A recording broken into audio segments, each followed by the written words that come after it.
நீங்கள் கேட்டுக்கொண்டிருப்பது பிரான்சிலிருந்து ஒலிபரப்பாகும் டிஆர்டி தமிழ் ஒலி.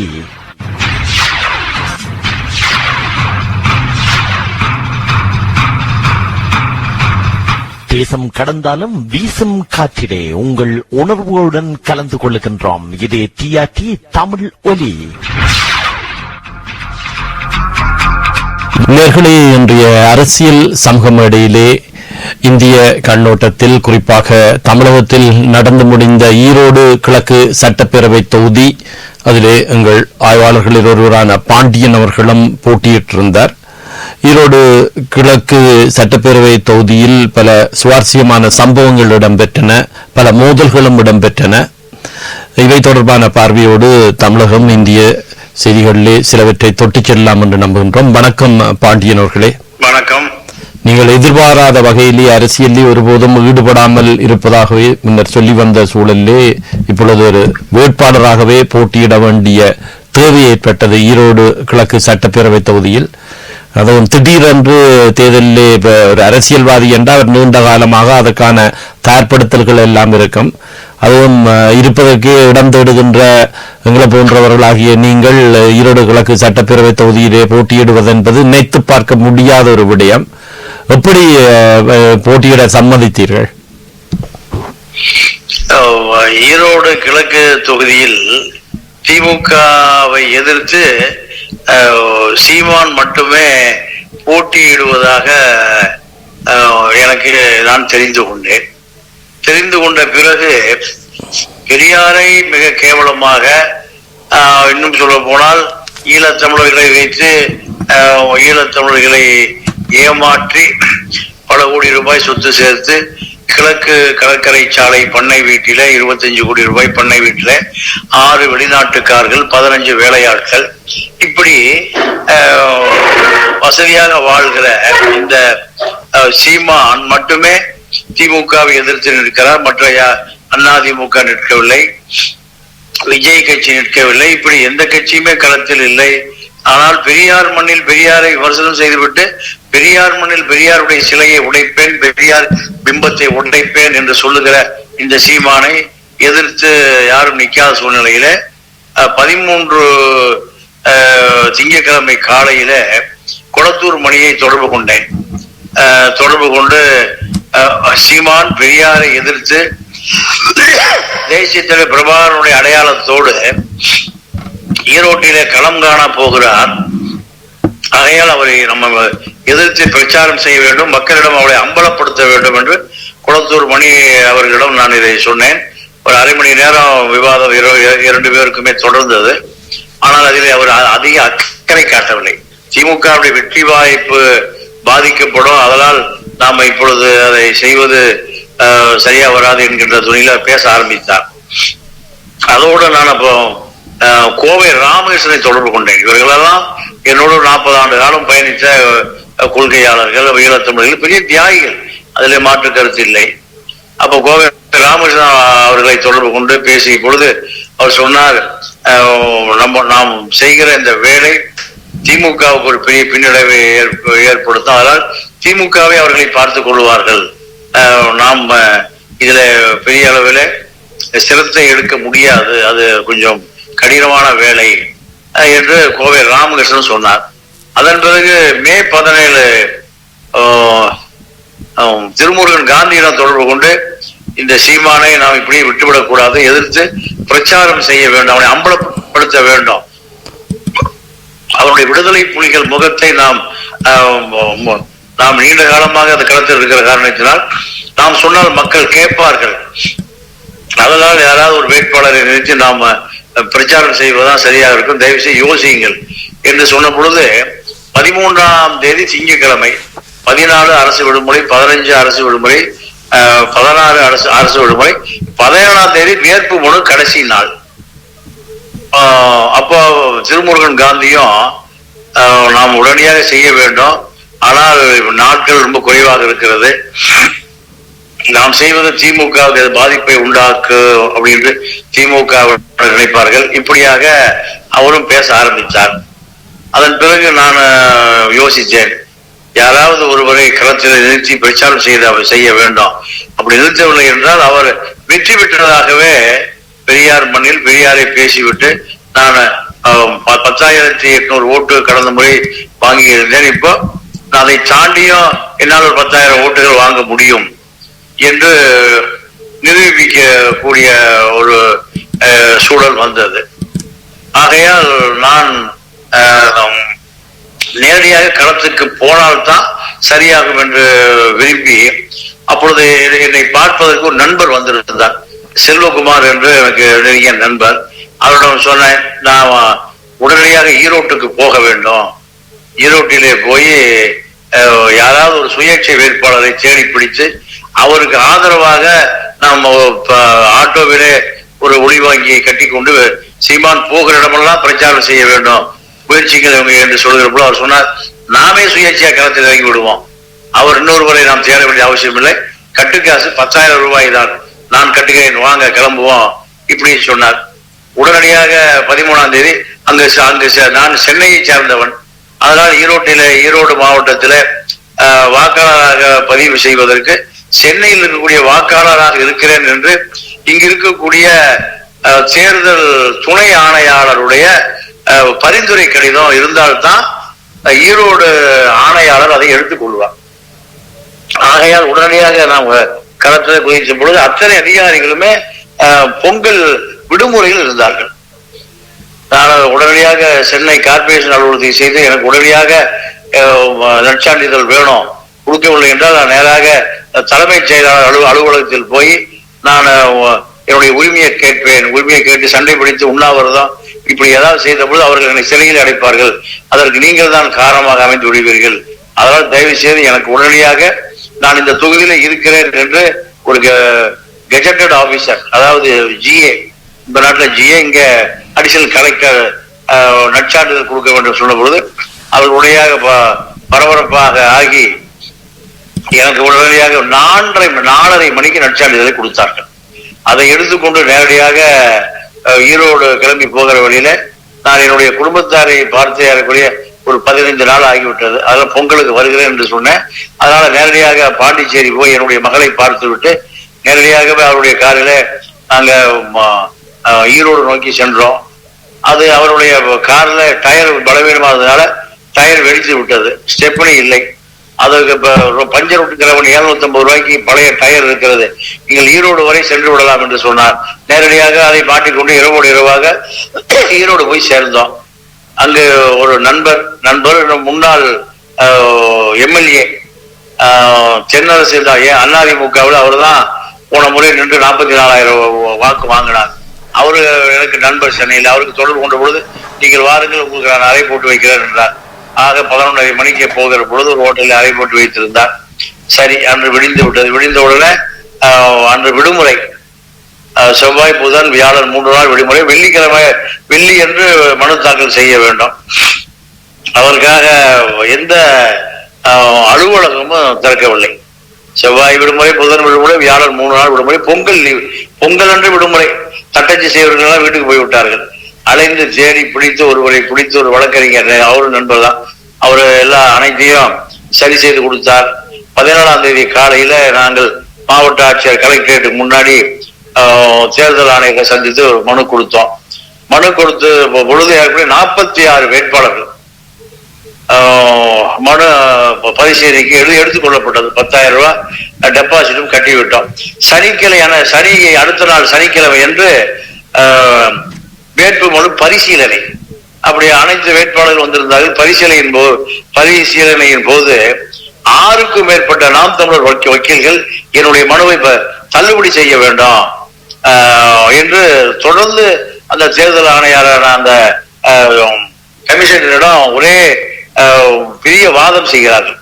காரணம், வெள்ளிக்கிழமை வேட்பு மனுவை தாக்கல் செய்துவிட்டு பத்திரிகையாளர்கள் அனைவரும் கூடியிருந்தார்கள். நீங்கள் இந்த பத்திரிகையாளராக இருக்கிறீர்கள், நீங்க திடீரென்று ஏன் களத்தில் குறித்தீர்கள் என்று கேட்ட பொழுது, சீமான் தமிழ் தேசிய தலைவரையும் தந்தை பெரியாரையும் கேவலமாக விமர்சனம் செய்கிறார், அதனால் யாரும் களத்தில் இல்லை, அதனால் தான் நான் நிற்கிறேன் என்று அவர்கள் சொன்னது சீமான் வரை செய்தி சென்று விட்டது.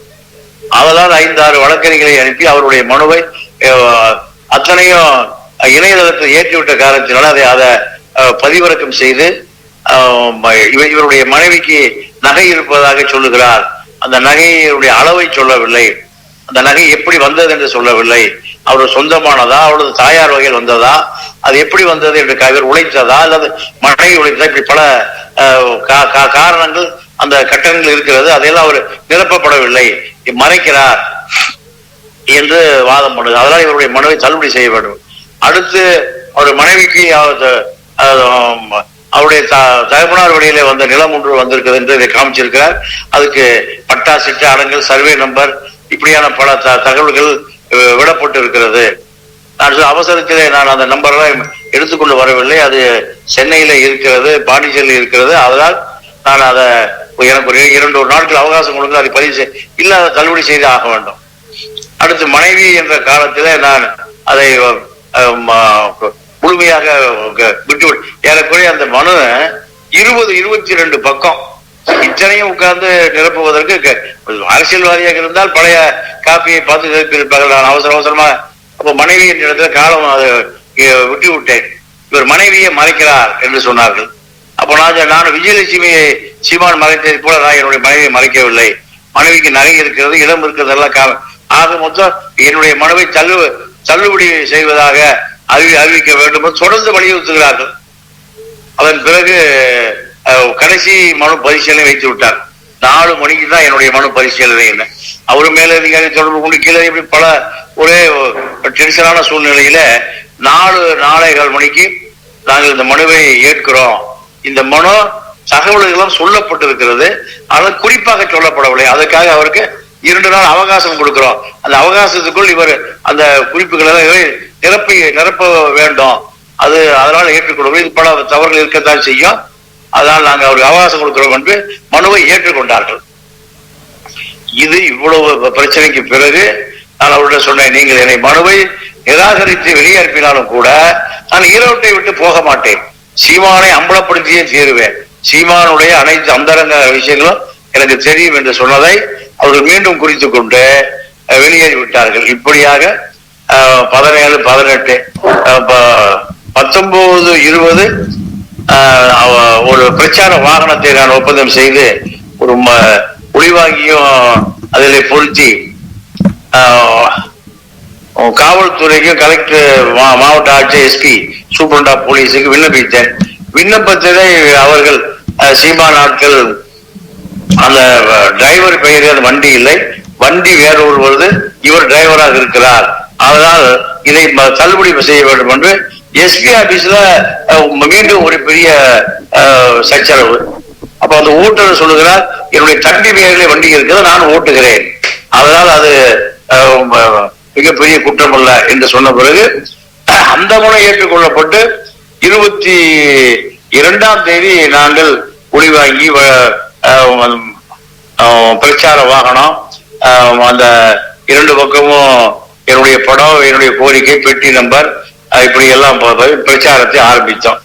என்னோடு குளத்தூர் மணியனனுடைய மாவட்ட செயலாளர் ரத்தனசாமி அவர்கள் இணைந்து கொண்டார்.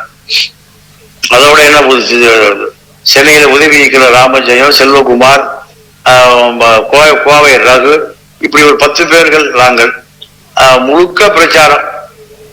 இந்த பிரச்சாரத்துல முழுக்க சீமானை அம்பலப்படுத்தி எங்களுடைய நோக்கம் இருந்தது. இது மக்களிடம் பெரிய வரவேற்பை பெற்றது. காரணம், சீமானை எதிர்த்து பேசக்கூடிய எந்த வேட்பாளரும் களத்தில் இல்லை. நாங்கள் இவர் ஈழத்துக்கு சென்று தேசிய தலைவர் புகைப்படம் எடுத்தது அத்தனையும் ஃபேக்காக வெட்டி ஒட்டப்பட்டது. இதை இப்படி வெட்டி ஒட்டி கொடுத்தவரை தமிழன் டிவியில் இருக்கக்கூடிய ராஜ்குமார் செங்கோட்டையன் இறந்து போய்விட்டார். ராஜ்குமார் தான் இது முழுமையாக செய்ததாக ஒத்துக்கொள்கிறார். இப்படி இவர் போலியாக போர்ஜரியாக பேசுகிற நபர் என்று நாங்கள் தொடர்ந்து, இவருக்கு 2, 3, 4 காதலிகள், யாழ்மதி, ஜெயன்மொழி, விஜயலட்சுமி, இப்படி பல பெண்களோடு இவருக்கு தொடர்பு. இப்படியாக நாங்கள் பேசுகிற இடங்களிலெல்லாம் 200, 300 பேர் நின்று கேட்க ஆரம்பித்தார்கள். இது எங்களுக்கு மிகப்பெரிய வெற்றி. நாங்கள் பேச ஆரம்பித்த இந்த சூழலில குளத்தூர் மணி அவருடைய கட்சி சுயேட்சையாக போட்டு அவர் ஒரு வேட்பாளராக இப்ப பிரச்சாரம் பிரச்சாரம் செய்து கொண்டிருந்தார். அதே போல சுயேட்சையாக போட்ட ஒரு வேட்பாளரிடம் கோவை ராமகிருஷ்ணன் அவர்களும் பிரச்சாரம் செய்து கொண்டிருந்தார். அதே போல குடந்தை அரசன் உடைய கட்சியிலிருந்து மே 17 வேல்முருகன் அவர்களும் ஒரு சுயேட்சை ஆதரவு தெரிவித்து அவரும் பிரச்சாரம். ஆக 3-4 பேர். குழந்தை அரசன் என்று சொல்றது விடுதலை புலிகள் பெயர்ல ஒரு கட்சியை திறந்தார் அவரா? அவர் கும்பகோணம் நீங்க போய் அவரை சந்தித்தீர்கள். ஆமா ஆமா, அங்க அவரோட தங்கி அவர் ஒரு பெண்மணியை போட்டு அவரு கட்சிக்காரர் அவரும் சீமானை எதிர்த்து பிரச்சாரம் செய்து கொண்டிருந்தார். ஆக 3-4 பக்கமும் சீமானுக்கு தொடர்ந்து எதிர்ப்புகளை நாங்கள் தொடர்ந்து பதிவு செய்தோம். இது சீமானுக்கு ஒரு மிகப்பெரிய எதிர்ப்பு. நாங்கள் பேசுகிற இடங்களிலெல்லாம் 200 பேர் 300 பேர் நின்று பார்த்து கொண்டு இருக்கிறார்கள். நாங்க ஏறக்கூடிய ஒரு நாளைக்கு காலை 7 முதல் 1 மணி வரை, 1 மணிக்கு மேல் கடுமையான வெயில் காரணமாக 4 மணிக்கு மீண்டும் புறப்பட்டு 10 மணி வரை பிரச்சாரம். இந்த பிரச்சாரத்தில் சீமானை எதிர்த்து பிரச்சாரம் செய்தது மக்களிடம் பெரிய வரவேற்பு. இது யாரும் எதிர்பார்க்காது, சீமானை எதிர்பார்க்காது. இப்படி தொடர்ந்து பிரச்சாரம் நாங்கள் செய்து கொண்டிருந்தோம். அதே போல கடந்த ஞாயிறு அன்று ஒரு பெரிய கிறிஸ்துவ தேவாலயம், ஒரு 1000-2000 பேர் தேவாலயத்துக்கு வருவார்கள். நாங்களும் நோட்டீஸ் கொடுத்து கொண்டிருந்தோம். அதே போல பெரியார், தந்தை பெரியார் திராவிட ராமகிருஷ்ணன் அணியை சார்ந்தவர்கள் இதெல்லாம் பெரிய வாக்குவாதம் ஏற்பட்டதாக செய்திகள் சண்டை சச்சரவு. அப்போ அண்ணன் சீமான் வருகிறார், அதனால் நீங்கள் தயவுசெய்து கலைந்து சென்று விடுங்கள் என்று அவர்கள் 100க்கும் மேற்பட்டவர்கள் நின்றிருந்தார்கள். அதை எங்களுக்கு உரிமை நாங்கள் கொடுத்து கொண்டுதான் இருப்போம். அதில் சீமானை கேலி சித்திரம் போட்டு வைத்திருந்தார்கள். பிரபாகரன் அவர்களை படம் எடுப்பது, ட்ரம்போட படம் எடுப்பது, புதினோட படம் எடுப்பது, இத்தனை பேரும் நான் படம் எடுத்திருக்கிறேன் கேலி சித்திரம் வாங்கி வைத்திருந்தார்கள் தந்தை பெரியார் திராவிட கழகம். அதையெல்லாம் ஆட்சேபிச்சு நீங்கள் இங்கிருந்து சென்று விட வேண்டும். இது கைகலப்பாக மாறி சண்டையாக மாறி காவல்துறை தலையிட்டு அவர்களுக்கு 2 பேரும் மேலும் வழக்கு தொடுக்க வேண்டும். இப்படியான ஒரு நிலையை சீமான் அவர்கள் உருவாக்கினார். உங்களுடைய ஒரு பிரச்சனையும் உங்களோட எந்த விதமான எங்களோட ஒரு பிரச்சனையும் இல்லை. ஆமா, நாங்கள் தொடர்ந்து கடுமையான பிரச்சாரம். நாங்க தான் ஈரோடு கிழக்கு பகுதி முழுக்க நானு அவர் குளத்தூர் மணியனுடைய மாவட்ட செயலர் ரத்தனசாமி எங்களோடு இணைந்து பணியாற்றினார். அதே கோயம்புத்தூர்ல பழைய திராவிட கழக மாநகர செயலாளர் ரகுநாத் அவர்கள் வந்திருந்தார். இப்படி நாங்க பழைய 10க்கும் மேற்பட்டவர்கள் திராவிட கழக ஆட்கள் தொடர்ந்து பணியாற்றி கொண்டிருந்தோம். அவர் எங்களோடு இந்த மோதல் போக்கு அவருடைய ஆட்கள் நாங்கள் சில இடங்களிலே பிரச்சாரம் செய்து போய் கொண்டிருந்தோம். அவருடைய பிரச்சார வாகனம் வந்தது. அவருடைய பிரச்சார வாகனம் வரும்போது நாங்கள் பேசுவதை நிறுத்திக் கொள்வோம். அவர்கள் கடந்து போய்விடுவார்கள். அப்போ காவல்துறை தலையிட்டு தயவுசெய்து நீங்க உங்க இடத்தை அவர்கள் கடந்து செல்கிற பொழுது நீங்கள் மைக்கை அணைத்து விடுங்கள், அது மோதல் போக்கை உருவாக்கும், தயவு செய்து என்ற காவல்துறையினர் எங்களுக்கு 2-3 முறை வேண்டுகோள் கொடுத்தார்கள். அதை நாங்கள் ஏற்றுக்கொண்டு செய்து கொண்டோம். சீமான் 2வது நாள் 3வது நாள் பேசுகிற பொழுது பெரியாருடைய வெங்காயத்தை வீசுகிறீர்கள், ஆனால் அதிலே ஒன்றுமே இல்லை, உரித்தால் ஒன்றுமே இல்லை, கொள்கையும் இல்லை, கோட்பாடும் இல்லை. ஆனால் என் மீது வெங்காயத்தை வீசினால் நான் திருப்பி வெடிகுண்டுகளை வீசுவேன். வெடிகுண்டு என்பது எனக்கு மிக சாதாரணமானது. ஈழத்திலே நான் பல வெடிகுண்டுகளை வீசி பல எதிரிகளை நான் ஒழித்திருக்கிறேன், அழித்திருக்கிறேன் என்றெல்லாம் சொன்னார். வெடிகுண்டுகளை வீசுவேன் என்று யாரை எதிர்த்து பிரச்சாரம் செய்கிறவர்களை சொல்லுகிறாரா அல்லது ஈரோடு மக்களை சொல்லுகிறாரா? நான் வெடிகுண்டை வீசினால் பூண்டு கூட முளைக்காது என்று சொல்லுகிறார். ஆக ஈரோட்டுக்கு ஒரு அச்சுறுத்தலை கொடுக்கிறார் என்று கருங்கல்பாளையம் காவல் நிலையத்தில் நான் ஒரு புகார் கொடுத்தேன். வெடிகுண்டுகளை வீசுகிறேன் என்று பகிரங்கமாக சொன்ன பொழுது காவல்துறை வேடிக்கை பார்த்துக் கொண்டு இருக்கிறது. அவர் பேசியதை வீடியோ எடுத்து அதை யூடியூப்ல போடுகிறார். அதை யூடியூப்பினுடைய பிரதியை எடுத்து ஒரு CD போட்டு காவல் நிலையத்தில் புகாரை கொடுத்தேன். புகார் கொடுத்தபோது எனக்கு ரசீதை கொடுத்தார்கள். அதன் பிறகு அவர்கள் சட்ட வல்லுநருடன் பேசி இந்த வழக்காக நான் பதிவு செய்கிறோம் என்று சொன்னார்கள். நீங்கள் வழக்கை பதிவு செய்யவில்லை என்றால் நாங்கள் ஒரு மக்களை திரட்டி கொண்டு வந்து காவல் நிலையத்தினுடைய உண்ணாவிரதம் இருப்போம் என்று நாங்கள் சொன்ன பிறகு இல்லை, நாங்கள் மேலே பேசிவிட்டு நாங்கள் வழக்கு பதிவு செய்யணும். ஆக 2 நாட்கள் அங்கு தொடர்ச்சியாக அலைந்து 15க்கும் மேற்பட்டவர்கள் காவல் நிலையத்திலேயே நான் உள்ளிருப்பு போராட்டத்தை நடத்திய பிறகுதான் அவர்கள் அந்த எஃப்ஐஆர் ஃபர்ஸ்ட் இன்ஃபர்மேஷன் ரிப்போர்ட் போட்டு டிபி அதாவது அரசு வழக்குரைஞரிடம் சட்டப்பிரிவு எல்லாம் கேட்டு வழக்கு பதிவு செய்திருக்கிறார்கள். இந்த வழக்கு பதிவு செய்ததை இன்று சீமான் உயர்நீதிமன்றத்தில் முன்ஜாமீன் கேட்டு உயர்நீதிமன்றத்தை நாடி இருக்கிறார். உயர்நீதிமன்றம் இவர் அளவுக்கு அதிகமாக பேசுகிறார் மறைந்த தலைவர்களை, அதனால் இவருக்கு முன்ஜாமீன் கொடுக்க முடியாது என்று சொல்லி இருக்கிறார்கள். இன்று வரை இப்பொழுது வரை அவர் கைது செய்யப்படவில்லை. இது அந்த வழக்கில புகாராளியே நான் தான் புகார் கொடுத்தவன்.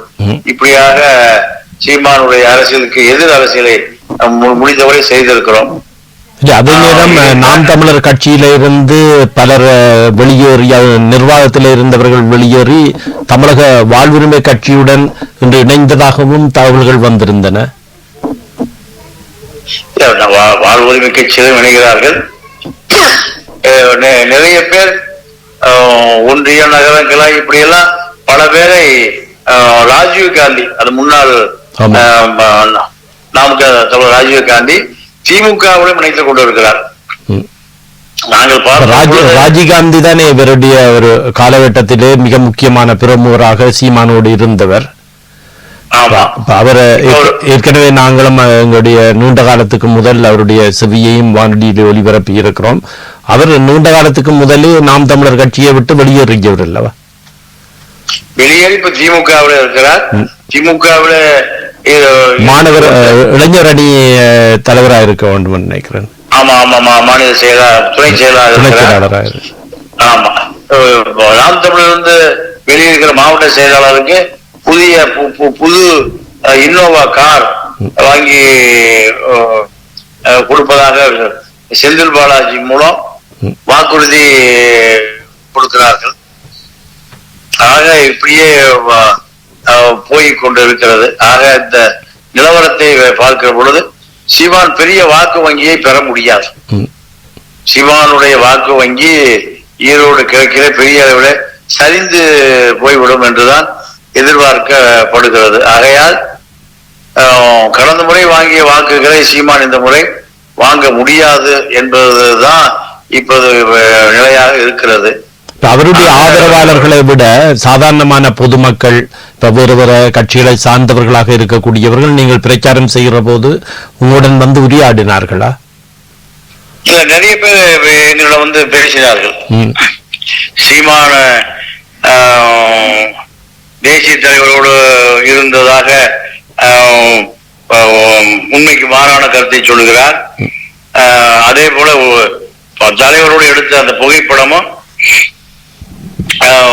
போலியான புகைப்படம் என்று அதை வெட்டி ஒட்டி கொடுத்தவரே இப்பொழுது சொல்லிக் கொண்டிருக்கிறார்.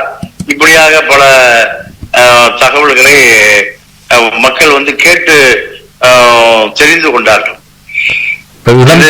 இளம் தலைமுறையை சேர்ந்தவர்கள் வந்து கூடுதலாக இந்த ஈழ விடுதலை போராட்டத்தை மையப்படுத்தித்தான் இளம் தலைமுறையினர் சீமானை ஆதரிக்க தொடங்கினார்கள். அவர்கள் உங்களோடு உரையாட முன் வந்தார்களா? இல்ல, நிறைய இளைஞர்கள் யூடியூப் பார்ப்பவர்கள், அந்த சமூக வலைதளத்தை பார்ப்பவர்களால் நிறைய விஷயங்களை அவர்கள் நேரடியாக பகிர்ந்து கொள்ள முடிந்தது. காரணம், அவர்களுக்கு பல சந்தேகம். உண்மையாகவே ஈழத்துக்கு போனாரா, தலைவர் அவருக்கு விருந்து கொடுத்து உபசரித்தாரா, இதெல்லாம் உண்மையா என்று பல இளைஞர்கள் நேரடியாக வந்து கேட்டு இப்ப நான் இது நாள் வரை உண்மையாகவே நாங்கள் நம்பிக்கொண்டிருந்தோம், உண்மையாகவே தலைவரோடு நெருக்கமாக இருந்தார். இப்ப வருகிற செய்திகள் எல்லாம் உண்மைக்கு மாறான செய்திகளாக வருகிறது. ஆகையால் இது சாத்தியம் இல்லை, நீங்க உங்களுக்கு தெரிந்தவரை உண்மையை சொல்லுங்க. பல இளைஞர்கள் நம்மை தொடர்பு கொண்டு கேட்டுக்கொண்டிருந்தார்கள். குறிப்பாக இந்த புலம்பெயர்ந்த மண்ணிலே இருக்கக்கூடிய எச்சங்களாக இருக்கக்கூடியவர்கள் அவர்களை எடுத்துக்கொண்டால் அதில் கூடுதலானவர்கள் சீமானை தொடர்ந்து ஆதரிப்பவர்களாகவும் சீமானை பற்றி விமர்சனம் செய்பவர்கள் ஒரு தமிழ் இன துரோகிகளாக விமர்சிக்கிறது தானே காணக்கூடியதாக இருக்கிறது. எனக்கு ஒரு நண்பர் சொன்னார்,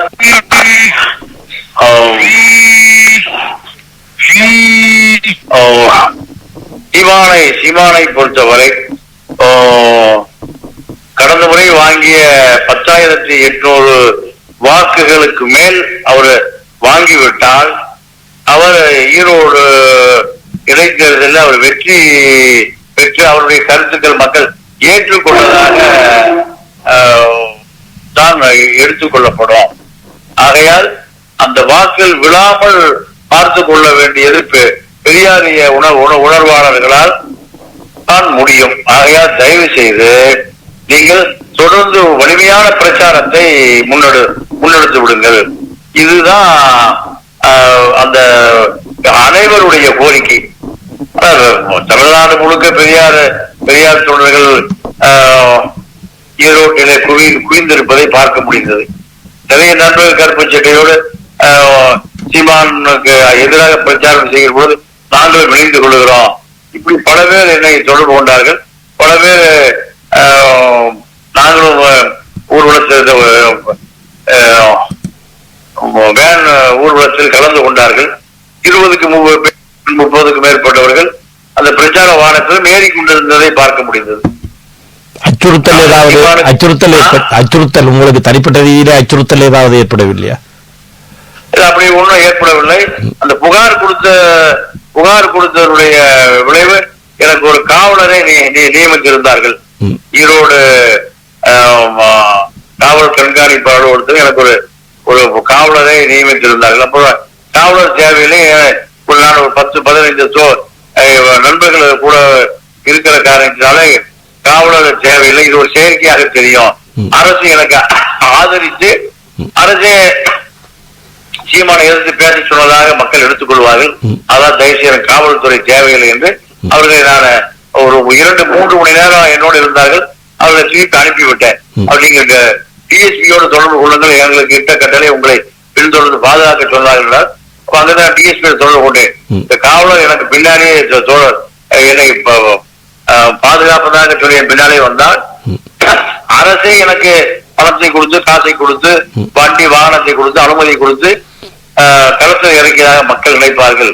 அதனால் தயவு செய்து காவலரை நீங்கள் திருப்பி எடுத்துக் கொள்ளுங்கள். இல்லை என்றால் நான் பிரச்சாரத்தை முடித்துக் கொண்டு என்னுடைய அறைக்கு போயிடுவேன் என்று சொன்ன பிறகு அவர் காவலர் டிஎஸ்பி அவர்கள் காவலரை திருப்பி அழைத்துக் கொண்டார்.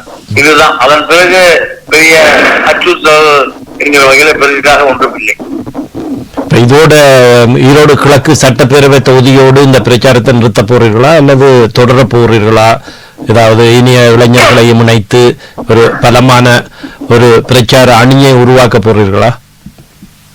இப்போ நாளை மறுநாள் ஈரோடு கிழக்கு அந்த தேர்தல் முடிவு குறைந்தது ஒரு 2000-3000 வாக்குகள் விழுந்திருந்தால் நாம் அதை தொடர்ந்து செய்ய வேண்டி வரும். ஏன்னா அவர்கள் நாம் செய்கிற செயலை ஆதரிக்கிறார்கள். நிறைய தேர்தல் முடிந்த பிறகு நிறைய பேருக்கு நீங்க தேர்தலிப்பது எங்களுக்கு தெரியவில்லை என்று பல பேர் சொன்னார்கள்.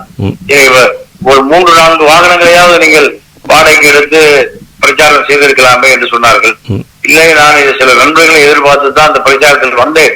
அந்த நண்பர்கள் எல்லாம் கடைசி நேரத்துல உதவ மறுத்து விட்டார்கள். இருந்த போதிலும் எனக்கு நிறைய செலவாகிவிட்டது. ஆகையால் இந்த முயற்சியை தேர்தலில் ஈரோடு கிழக்கு வாக்காளர் பெருமக்கள் எனக்கு அளித்திருக்கிற ஆதரவை பொறுத்துதான் தமிழ்நாடு முழுக்க தமிழ் தேசிய அரசியலுக்கு சீமானுடைய போலி அரசியலுக்கு எதிராக இளைஞர்களை நிறைய தொடர்புபடுத்துகிற வேலையை திராவிட கழகங்களை விட்டுவிட்டது. ஏன்னா அவர்கள் தமிழ் தேசியத்துக்கு அவர்கள் அந்நியப்பட்டு போய்விட்டார்கள். ஆகையால் தொடர்ந்து சீமானை அம்பலப்படுத்துகிற வேலையை நான் இனிமேல் தொடர்ந்து செய்வேன் என்று ஈரோடு கிழக்கு நண்பர்களிடம் சொல்லிவிட்டு தான் நான் சென்னை வந்தேன் என்று. இந்த நாளை மறுநாள் சனிக்கிழமை என்று வாக்கு எண்ணிக்கையை பொறுத்து மொத்தமாக எத்தனை வாக்காளர்கள் மொத்தமாக வேட்பாளர்கள் எவ்வளவு வாக்காளர்கள்? 2 லட்சம் வாக்காளர்கள். வேட்பாளர்கள் சுயேட்சை உட்பட 44 வேட்பாளர்கள். இது 20க்கு மேற்பட்ட வேட்பாளர்கள் திமுகவிடம் கடைசி நேரத்தில் பேரம் பேசுவதற்காக போடப்பட்ட வேட்பாளர்கள் 20 பேர். 22 பேர். அப்படித்தான் எனக்கு என்னுடைய கணக்குப்படி 22 பேர் சீமானை எதிர்ப்பதாக களத்திலே வந்து திமுகவிடம் பணத்தை வாங்கி கொண்டு பல பேர் போய்விட்டார்கள்.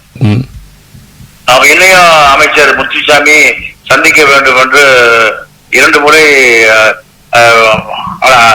அவரோடு இருக்கக்கூடிய கட்சியினர் மாவட்ட துணை செயலாளர் வந்து என்னை அழைத்து செல்வதாக சொல்லினார். எனக்கு அது விருப்பம் இல்லை. திமுகவினரோடு தொடர்புல இருந்தால் எனக்கு நான் இத்தனை ஆண்டு காலம் செய்த அரசியல் தயவுசெய்து வீணாகி போய்விடும். ராமகிருஷ்ணன் அவர்களும் திமுகவுக்கு ஆதரவாக இருந்தார். குழந்தை அரசன் திருமுருகன் காந்தியும் திமுகவுக்கு ஆதரவாகத்தான் களத்தில் இருந்தார்கள். நான் ஒருவர் மட்டும்தான் திமுகவையும் எதிர்த்தேன், சீமானையும் எதிர்த்தேன். இதுதான் அவர்களுக்கு ஒரு நெருடலாக இருந்தது. வேட்பாளர் சந்திரகுமார், விஜயகாந்த் கட்சியில இருந்த வேட்பாளர் சந்திரகுமார் எனக்கு முன்பே அவரை தெரியும். அப்ப அவரும் அவருடைய தம்பிதான் நக்கீரன் ஜீவா தங்கவேலு. அவர் அண்ணன் உங்களை சந்திக்க விரும்புகிறார், உங்களுக்கு ஏதாவது உதவி செய்ய விரும்புகிறார், தயவுசெய்து அண்ணனை நீங்க அதிகாலையில் வந்து பார்த்தால் யாரும் வருவதற்கு முன்பே நீங்கள் பார்த்து என்று அவர் கூறினார். எனக்கு அது உடன்பாடு இல்லை. நாங்கள் யாரையும் சந்திக்கவில்லை. நண்பர்கள் உதவியோடு தேர்தல் பிரச்சாரத்தை செய்து முடித்து விட்டு வந்திருக்கிறோம். ஆக இந்த தேர்தல் முடிவு திமுக 1, நாம் தமிழர் 2, 3வது நமக்கு அந்த ஆதரவு இருந்தால் சீமானை எதிர்க்கிற, அந்நியப்படுத்துகிற, அம்பலப்படுத்துகிற அந்த தொழிலை, அந்த வேலையை தொடர்ந்து செய்ய நமக்கு அந்த வாக்காளர்கள் நமக்கு ஆதரவு தெரிவிக்கிறார்கள் என்றுதான் எடுத்துக்கொள்ள வேண்டும். சரி, நாங்கள் தேர்தல் முடிவுகளை தொடர்ந்து சந்திப்போம். நன்றி. நன்றி, வணக்கம். நன்றி. நீங்கள் கேட்டுக்கொண்டிருப்பது பிரான்சிலிருந்து ஒலிபரப்பாகும் டிஆர்டி தமிழ் ஒலி.